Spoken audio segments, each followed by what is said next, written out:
door to that kennel is open. Cece put herself there. I know she's too big for it. She doesn't know that she's too big for anything. A little bit of a basic outline. I'm going to discuss my experience with DevaCurl, when I first became aware of this issue, the things that I've learned and come across through my research, and then we're gonna get some handy dandy opinions. I am 100% a one-woman show, so I don't have a legal team to check with, but based off of like some of the videos that I've watched, I do know that I should make it clear that everything that I'm saying is in this video is based off of my opinion. Under no circumstances should you use any of this information to bash DevaCurl or anyone else or anything else mentioned in this video. Again, it is entertainment purposes only. Let us jump in. So I first came across DevaCurl in, I believe it was 2010. Funny enough, I fell asleep with my TV on one night. I woke up in the middle of the night, 3, 4 a.m., whatever time it is, to an infomercial, and they were talking about this new product. And I watched it for a little bit. I was like kind of mesmerized, but I was also like extremely out of it. It was the middle of the night. Next day, I went all over Google looking for this product. It really took me a while actually to find it. I had remembered DevaCurl, but back then it was not an easy search. I don't even remember what I searched when I finally came across it, but I found it. Ulta had it. I went and bought some. Bought a lot of what they had on the market at the time. I don't really remember my full impressions back in the day. I do remember being extremely underwhelmed with their stylers. It always kind of made me look like a wet dog, to be like flat honest. This is day 3 unrefreshed hair. You can see that I have spirals and decent volume. The products literally just made my hair flat and more of like an S wave. I discontinued using their stylers, but I continued using the no poo and the conditioner for some time. Was part of a routine that I had. I always have switched up my products, something I've known for a very long time. Whether it's my skin or my hair care, I cannot use one system or the same product over and over. Literally my hair and my skin, they need different things at different times. But it was my primary go-to cleanser, I think until about 2012, maybe 2013. And at that time I came across Weedad. I was living in Florida. I got a Weedad cut, really liked the stylers that they used. Found at Ulta, they were carrying some of their cleansers. I tried out a co-wash. I loved that co-wash. It had like a gentle lather. And I used that for years. I still kept my DevaCurl cleansers, but they were now like, I would now use them once in a blue moon. As most of you know, I did bleach damage to my hair, which is what kind of rebirthed my curly hair journey, because nothing that I was using previously was really working on my hair, not with all the damage. So I took that as an opportunity to kind of dive back in, use all this new information that wasn't really available previously, and actually learn about my hair and try different products. At which point I was introduced to the DevaCurl volumizing frizz-free foam, which I fell in love with. At some point I added the deep sea repair to my routine. I did try and explore some of the other products. I tried the melt into moisture. It was way too heavy for my hair. I revisited their stylers on 1 or 2 wash days. Someone that I was friends with in the curl community, they had a really good wash day, and I duplicated it. It was a video that you could at some point see on this channel. I have since removed it, or at least made it go private, mainly because I no longer support that person and what they stand for, so I didn't want it floating around on my channel. In that video, I did a DevaCurl wash day, used the stylers again, and at first it turned out really, really good. I had really, really good results, and it was literally a first impression wash day. So got my first impressions. The longer that I wore it, the more my hair started feeling like hay and kind of tangly, and it was starting to get weighed down, and my scalp was starting to itch. So that was how my hair acted up when it had protein overload. So if your hair's balanced, you typically have protein and moisture. But when you have protein overload, you have substantially more protein than you do have moisture in your hair. It's not balanced. And when you have too much protein in your hair, symptoms can be the hair feeling coated, the hair feeling dry, brittle, excessive shedding, breakage. You can definitely see drastic texture changes, heavy shedding, tangles, feels like straw. And I read that excessive protein exposure and damage can take anywhere from 4 weeks to 6 months to recover from. So I had already shifted from the cleansers. They had come out with a clarifier at some point that I didn't like, and now I had played with more of their stylers that gave me essentially protein overload, so it just wasn't worth it. The reason I bring up the protein overload is, of course, because it matters, because I do believe that that is something that some may be experiencing, but also it leads us into when I first heard about DevaCurl potentially causing bigger issues. In my research, I learned that these complaints have started really in 2018, but I first became aware of them in mid to the end of 2019. Many of you know the hairstylist. If you don't, I think for now I'm going to choose to not lead you in that direction. Regardless, this hairstylist was the first person that I saw made a fuss. For me, much of what they were saying about what they were experiencing as a result of these products were what I experienced using the products as well, which looked like protein overload. So I didn't only discredit this hairstylist because, oh, I had protein overload one time. I discredited what this hairstylist was saying for a few reasons, and it started well before that. This hairstylist came out into the curly world with a bang, and at first I was really excited for them. They were one of the first hairstylists that actually started like really digging into the topics that the curly community were addressing. Simultaneously, they came out with this very like accusatory vibe, and like, you can't trust anyone and everyone's trying to screw you. DevaCurl are the only products you should be using. If anyone else tells you to use anything else, like, don't listen to them. They're just trying to make money. If someone told you something wrong about porosity, they're just lying to you. Like, it was really aggressive. It was like scare tactics from the get-go about everything, about porosity, about the products that are used, about who you listen to when you're learning about your hair. And it's funny because there were times where I would consider what this hairstylist was throwing out there. There's a lot of things that I've considered. I've even changed my opinion on some things or expanded my opinion because of some of the things that they said. I always had to take with things that they said with a grain of salt, because they would say things like DevaCurl is all anyone needs. They literally were recommending one shampoo for everyone, every hair type, every texture. And I'm sorry, if you know shit about hair, that doesn't work. There are way too many factors. Every single person has a different texture and density. Those things alone have different needs. You add in environmental factors, you add in preference. There is not one cleanser on this planet that is going to work for everyone. I've experimented with these cleansers and with these systems, and I know for 100% fact they do not work for my hair. So knowing that, I had to know I'm going to consider some of the things that this person says, but they like scare tactics, and it's kind of an all or nothing. So I do have to take what they're saying with a grain of salt. So then when they came out and said that this product that they recommended to all of their clients, that they said that this should be the only products that you need, that this product was damaging their hair, I just thought, well, my thought process was that it was likely protein overload for people. It was likely that people were not clarifying their hair. It was likely that if they have hard water, they're not using a chelating shampoo to actually remove hard water deposits. And then on top of that, there's a chance that they might have been following processes that she did, like shampooing and not conditioning. And I've done that in the past, and I think that works on occasion. But the truth is over time, if you keep just cleansing your hair and drying it out and not providing moisture and lubrication to your hair, it is more susceptible to damage. It makes sense that this person is having problems, and it makes sense that the people that are following her are having problems, and we'll just watch it and we will see. So then let's fast forward to January, and Aisha's video comes out. And I mean, let's just be realistic. That video has rocked the curly community, and it's expanded its reach even beyond that. I mean, it's hitting major news articles, people that were physically experiencing things, and they did believe that it was caused from the brand. I think they had a ton of validation that one of the biggest curly hair influencers on a large scale was coming out and saying, I see you, I hear you, I have this too, we need to get to the bottom of this. She's losing her hair, she's in pain. She's obviously sad and heartbroken, so regardless of what the cause is, it's hard to watch that and not feel absolutely awful, and then want to know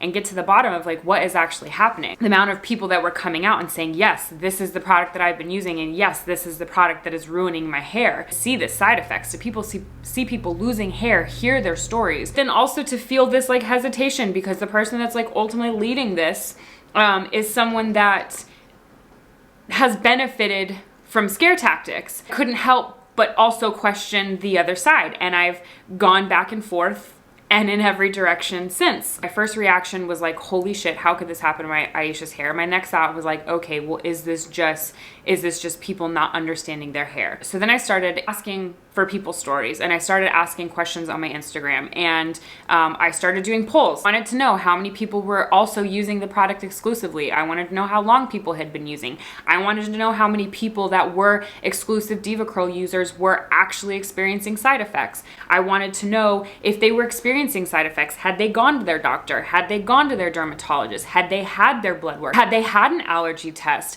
Do they clarify? Do they use a chelating shampoo? If they have hard water, do they even know if they have hard water? No one knows what's happening. Let's be clear, no one knows, nobody knows what is causing this problem. So I don't know what's going on. Here's what I think. It feels like a multifaceted issue. Just in asking those questions to my audience on Instagram, I was able to see a pattern and essentially put this situation into likely categories. First is that there are some people that just have been using this product exclusively. They do not realize that they need to be using different products. They don't realize that DevaCurl builds up. They don't realize that they need to be using a clarifying shampoo, or they don't realize that they need to be using a chelating shampoo to actually remove hard water deposit buildup, and they are not getting their hair or their scalp clean, and they are experiencing all of the side effects because of it. We have the next category of people that might have gone through this process of elimination. They might use a chelating shampoo, they might clarify, they have not taken the additional steps to go to the doctor, have their blood work done, really make sure that there is nothing going on inside their body that is causing the hair loss, that is causing the side effects.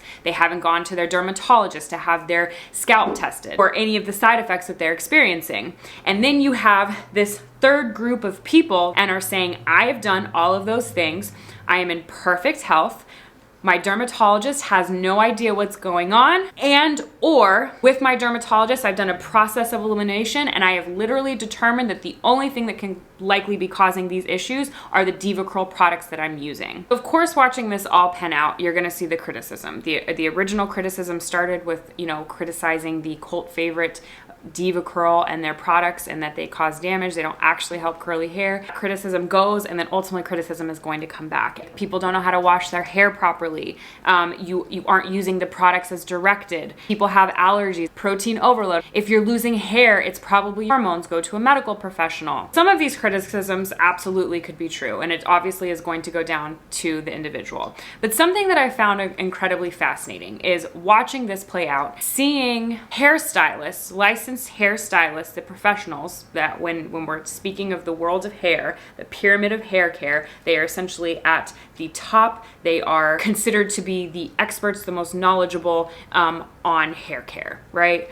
Maybe not every single individual hairstylist, but they are essentially the top tier when it comes to hair care. I'm seeing hairstylists that are having these same issues, and we're told to trust hairstylists, to go, you're having an issue with your hair, go to a licensed hairstylist, have them look at it. And some people have, and their hairstylist has literally said your hair looks like it has chemical damage, although you haven't used chemicals. And in some regards, we're ignoring those people. We can't really ignore that we have licensed hair professionals that are using products. Some have literally vocalized that they have shifted away from the use of these products in their salons, that many stylists have been moving away from these products for a long time, but now hairstylists are actually coming out and saying that they are experiencing the same side effects. Licensed hair care professionals that have literally spoken out and saying that they are experiencing these same things. And I guess what I don't understand is how, of all of the things, how does that get dismissed? The reality is that there could be absolutely nothing wrong legally with these products. It just could be that no one knows how to use them. But then my question is, why can I buy a product at Ulta that some licensed hairstylists don't even know how to use properly? And in my opinion, and I do believe, based on my interpretation of the FDA rules, it is DevaCurl's responsibility to ensure that their products are safe for use. My mom used to always say to me there was like a chemical and a mechanical way of cleansing things. So let's think about like washing our hands, for example, right? So if I spritz hand sanitizer, spritz it on my hand, light rub together, good. I am using a chemical means of cleansing my hands. Let's say I just take my hands and put them under water and I rub, get some hot water, rub, no products. Here I'm mechanical method of cleansing my hands. Either of those two things as effective on their own? No. But here's the thing. Add soap to your hands and then put them under the water. Not only are you having a chemical cleanse, but you are also mechanically cleaning your hands. Most of the people using these cleansers are doing both. Keep in mind, that might not be perfectly correct, but I want to honor my mother and the lessons she taught me as they are paying off. But I hope you can all get the basic idea there. So in my opinion, you have a product that is marketed as a cleanser for the scalp. It is marketed as something that will cleanse the hair and scalp, and it cannot cleanse the hair and scalp as expected or needs to be used in tandem with a clarifying routine, a chelating routine, or it literally needs to be mechanically removed from the hair in a very specific way. It should be explicitly stated in the instructions on the product. And if the products require education from a licensed hairstylist to use, in my opinion, they should not be available for sale anywhere other than through Diva certified stylist. But let's not forget that some hairstylists are struggling to wash their hair as well. So really quickly, I want to touch on the FDA and how they monitor products. It has been suggested that the FDA monitors cosmetics, so they are safe, they legally have to be safe. And although that is true, that's not the full picture. The FDA essentially requires that brands ensure that their products are safe, that they are not adulterated, and they are not misbranded. And it is up to the brands, the product manufacturers, to ensure that their products are up to those standards. The laws on cosmetics were last updated in 1938. It's fair to assume, and it's also documented in many places, that ingredients, formulations have changed vastly in that time period. The FDA does not require allergy labeling of cosmetics. US FDA currently bans 11 chemicals, and just for comparison purposes, the European Union has a ban on 1,328 ingredients that are used in cosmetics. Those ingredients have been banned because they are a known or suspected to cause cancer, can cause genetic mutations, reproductive harm, or birth defects. Fragrances are an ingredient that is protected as a trade secret for businesses, and they do not have to disclose what ingredients are in them. The FDA in the US does not require companies to report adverse effects to the FDA. So if you contact the brand directly and say, I had this, and this issue, they are not legally required to report that to the FDA. FDA themselves do not have the power to force a recall on a cosmetic company. The manufacturer of that product has to voluntarily submit themselves to a recall. FDA does not require any pre-market safety testing. Something I learned from one of the dermatologists, I believe it's Dr. Gray. I didn't know this, but the biggest pore on your body is on your head. There are 2 bills that have not yet been heard and decided on, and they are to update the regulations and make it safer and more protected for cosmetics. One of the things that they mention is that there are chemicals that are endocrine system disruptors, and those chemicals get in through your pores and your scalp, literally can interfere with testosterone and other hormones. Then of course, let's not forget 1,328 chemicals that the EU has banned or highly regulated because they are known or suspected carcinogens, can cause genetic mutation, reproductive harm, or birth defects. There is a chance that what is happening with DevaCurl is bigger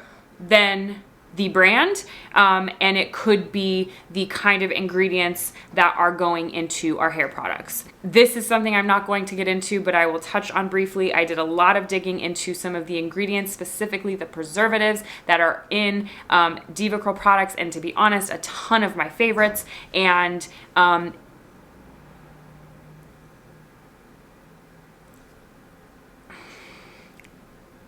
to say the least. Having read what I've read now at this point, what I do believe is there is a huge chance that we need to do a better job in regulating and paying attention to the ingredients in general that are going on to our head. Before I give my final opinion and my advice for moving forward, I want to touch on the vibe on what happened as this unraveled. Something that this situation truly highlighted, the fandom of the curly girl method and DevaCurl being the holy grail of all curly hair products for all curl types. Some people have even said it's kind of like a cult following of this product and this method as the end all be all. Community as a whole upholding this view and perspective of this method, this one brand's products has created this dynamic that the brand can't be wrong. We've really made it difficult for people to trust themselves and to trust their hair. Something I've said multiple times on this channel is that you know your hair best. And obviously you have to learn it, you have to nurture it, but you are going to be your best guide when it comes to your hair. I remember having the thought in moments when I was doubting, is this real? And I remember thinking, how can I preach that and then turn my back or ignore these people when they say this is causing problems to my hair? Especially when, if you told me something was doing something wonderfully for your hair, I'd believe you, no problem. We all trust you when you say something is working for your hair. Companies trust you when you tell them this product is working wonders for your hair. If those companies are going to trust you, you say that those products are working, they should listen when you say that they aren't. So what do we do moving forward? I think many of you have been really afraid to trust a hairstylist, to trust an influencer, to trust whomever it is to give you a hair recommendation. Easy way, in my opinion, to filter recommendations you could consider or not is whomever is providing the recommendation should be able to tell you what the product is good for and what it's not, essentially the pros and cons. If you know your preferences, you can already decide if this is a recommendation that would work for you or not. In the future, if you experience adverse reactions to any product, discontinue use immediately. If you are experiencing side effects from any product, or whether you believe DevaCurl is causing you issues, here are some things that you can do. If you have not already, either clarify or chelate your hair. Chelate is what removes hard water deposits. Clarifying is cleanser that will remove typical buildup. I will be doing a hard water video that will be my next video. I got you, but until then, chelating shampoo. Another thing that I completely recommend is to go product free. Cleanse your hair, moisturize it in the shower, use the bowl method, some squish to condition, and let your hair just air dry naturally. A lot of times just doing this can give your hair and scalp a chance to breathe, reset, and self-correct some of the issues you might be experiencing. Something that you also can consider is an apple cider vinegar rinse to balance the pH of your scalp. A great option and likely the preferred should you have the privilege of having access to healthcare, checking in with your doctor and or dermatologist for hair loss and scalp issues. If those T's and those I's are dotted and crossed and you believe you are part of that group of people that believes they're experiencing issues directly related to safety issue with the products, I highly recommend filing a complaint with the FDA. I will place a link down below, and then of course you can look into the class action lawsuits that have been filed. And of course, document everything possible, products that you purchased, when, where, your experiences, take photos, etc. So do I recommend this product?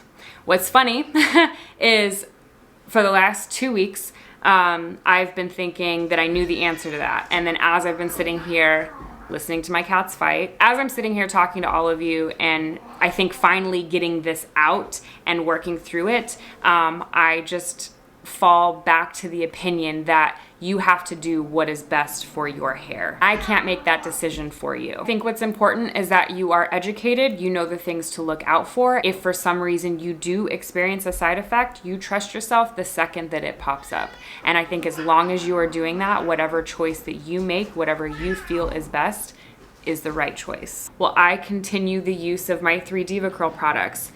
And I'll be completely honest, I don't know. I still have a few of my favorites on hand. I've used them without issue as I have for years. Will I be purchasing new products should these run out? no, I am going to wait to see a resolve of this issue. I want to see this situation play out. I want to see DevaCurl take this seriously. They have been upheld and highly regarded in this community. The community has loved them and supported them. Even when they haven't worked for people, they have still maintained people's respect, and I think they owe that back to the community. I should have said this at the beginning of the video. For those of you that are experiencing some of these nasty effects, hair loss and the pain, hair that just looks fried, just want you to know that I see you, I hear you, and I'm sorry. That being said, we're ending this video. Thank you for watching. Would love to hear your feedback down below. Hard water video is coming next. Let me know what you need after that. If nothing else, we will navigate this the best we can through education and learning our hair. I've got some fun mental health, spiritual healing, dealing with past trauma, all of that stuff coming on this channel as well. So if you haven't already subscribed, down below, hit that bell while you're at it to turn on post notifications so you don't miss a thing. And I will see you next time. Bye.